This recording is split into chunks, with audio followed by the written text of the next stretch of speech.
Dr. Fung, welcome. Thanks for having me. When we think about people around us, it could be our family, it could be our friends.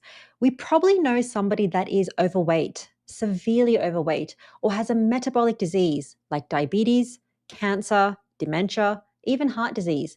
And we're told there's nothing that we can do about it. So, Dr. Fung, my first question, let's talk about losing weight, fixing obesity. What is the biggest cause of obesity? Um, Essentially, I think that the problem is hyperinsulinemia, which is really a hormonal issue. And this comes down to a lot of people will say, well, it's about too many calories or something like that.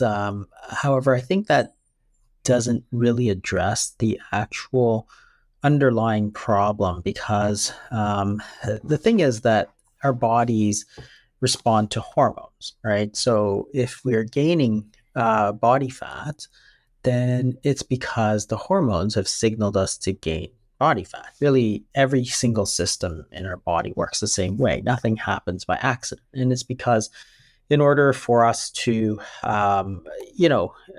regulate this very highly complex system, which has lots of interconnections, everybody has to know what's happening with everything else. So insulin is a hormone that essentially tells us to store body fat. That's sort of its job, right? So when you eat, the hormone insulin is going to rise, and therefore that's a signal for us to store some of it as body fat, which is essentially a store of calories, right? So it doesn't happen by accident. Everybody has this mistaken notion that we have a certain amount that we put in, a certain amount that we that we burn, and any excess goes into fat. And that part that goes into fat is completely unregulated. But it's simply not true. It's actually completely inconceivable that the body works that way.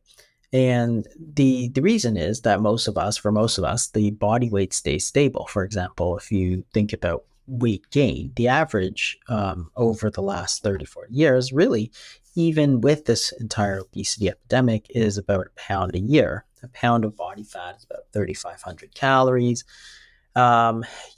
which is about 2 days worth of eating, which means that our bodies we have to match the amount of calories we eat with calories we burn to within like a 99%, failure rate, right? Like there can be essentially no errors.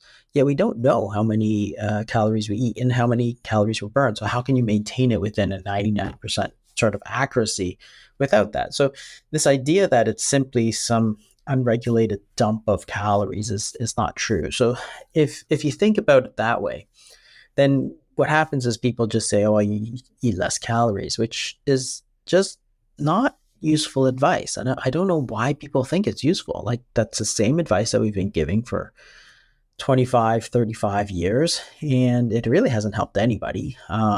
You look at the number of people who have had struggled with it, and essentially all of them have done calorie counting, and it doesn't work. So it's not understanding that it's not calories because our bodies respond to hormones.